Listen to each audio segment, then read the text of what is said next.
This channel does not promote any violent, harmful, or illegal activities. All content provided by this channel is meant for an educational purpose only.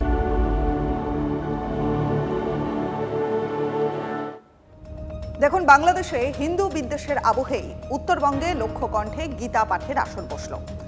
এক বছর আগে ব্রিগেডে লক্ষ্যকণ্ঠে গীতা পাঠের পর এবার শিলিগুড়ির কাওয়াখালী ময়দানে লক্ষ্যকণ্ঠে গীতা পাঠের আয়োজন করেন সনাতনী সংস্কৃতি সংসদ।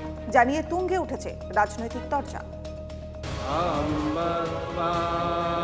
গত বছর ডিসেম্বরেই ব্রিগেডে লক্ষ্যকণ্ঠে গীতা পাঠ শুনেছিল বাংলা, আর এক বছরের মধ্যেই এবার উত্তরবঙ্গে লক্ষ্যকণ্ঠে গীতা পাঠের আয়োজন গেরুয়া শিবিরের উদ্যোগে।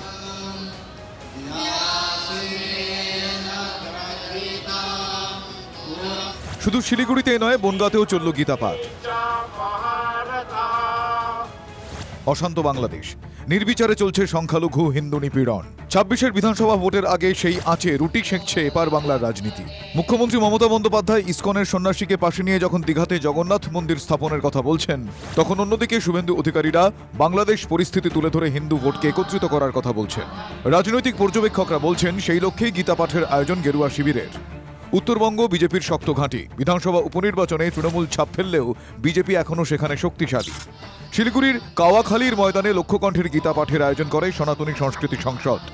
অনুষ্ঠানে একই মঞ্চে হাজির ছিলেন সুকান্ত মজুমদার, দিলীপ ঘোষরা, ছিলেন কার্তিক মহারাজও।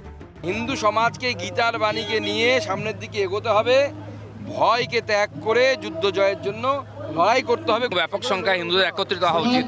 হিন্দু খালি হিন্দুর জন্য নয়, হিন্দু ধর্ম বিশ্ব শান্তির জন্য, বিশ্বের মুক্তির জন্য দরকার আছে। এই ধরনের মৌলবাদী উগ্রপন্থী ক্রিয়াকলাপ বিশ্বজুড়ে চলছে, তাতে বিশ্ব মানবতা আজকে সংকটের মুখে।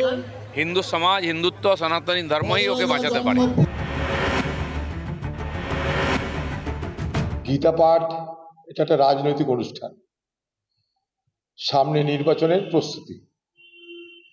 করতেই পারে কেউ গীতা পাঠের অনুষ্ঠান করবে, দিদি হয়তো তাই দেখে কুরআন পাঠের অনুষ্ঠান করতে পারে।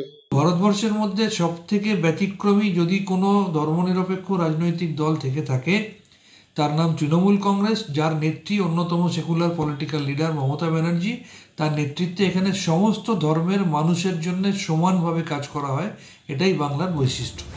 কেউ বলছেন হিন্দুদের একত্রিত হতে, কেউ বলছেন মুসলিমদের জোট বাঁধতে। তাহলে কি ধর্মের ভিত্তিতে ২৬শে বিধানসভা ভোট? উত্তর দেবে সময়। প্রসেনজিৎ চৌধুরী ও দীপঙ্কর দাসের রিপোর্ট, TV9 বাংলা।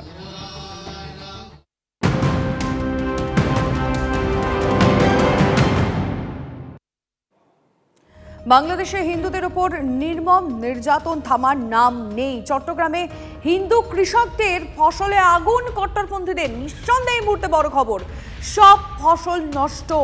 বুকফাটা কান্না অসহায় কৃষকের।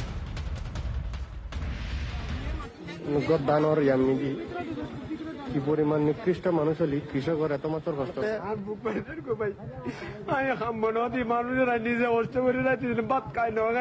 নিমিশে শেষ করে দিতে পারে, ইন আসলে কল্পনার বাইরে, ইন হলো স্বাভাবিক। কিংবা ফিল্ম ব্রেকের পর এই মুহূর্তে একটা গুরুত্বপূর্ণ খবরে নজর রাখতে হবে, কারণ সপ্তাহের শুরুতেই বন্ধ জল পরিষেবা। টালা ট্যাঙ্ক সংস্কারের জন্য আজ সকাল ৯টার পর কলকাতার বড় সড়ো এলাকা জুড়ে বন্ধ পানীয় জল সরবরাহ। কথা বলবো আমাদের সহকর্মী সোমা এই মুহূর্তে সরাসরি রয়েছেন আমাদের সঙ্গে।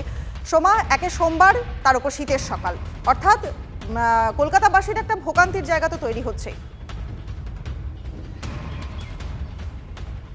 হ্যাঁ দেখো, কলকাতাবাসীর ভোগান্তির একটা কারণ অবশ্যই, কিন্তু যেটা বলা হচ্ছে যে 4.5 বছর পরে এই যে টালা জলাধার প্রকল্প, যেখানে আমি দাঁড়িয়ে রয়েছি, এই প্রকল্পের কিন্তু সংস্কারের কাজটি হচ্ছে। বুঝতেই পারছো, এই টালা জলাধার প্রকল্প এখান থেকে কিন্তু উত্তর কলকাতা, মধ্য কলকাতার একাংশ, সল্টলেক, নিউ টাউনের একটা বৃহত্তর অংশে কিন্তু যে বুস্টার পাম্পিং স্টেশন আছে, সেখানে কিন্তু এখান থেকে জল সরবরাহ হয়।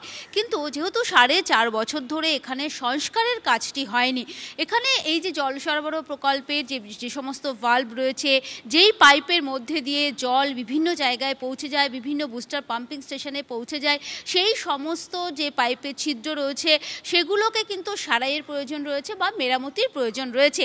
অর্থাৎ 4.5 বছর ধরে কিন্তু এই প্রকল্পের সংস্কারের কাজ হয়নি, তাই কিন্তু গুরুত্বপূর্ণভাবে এই প্রকল্পের সংস্কারের কাজটি তারা করছেন।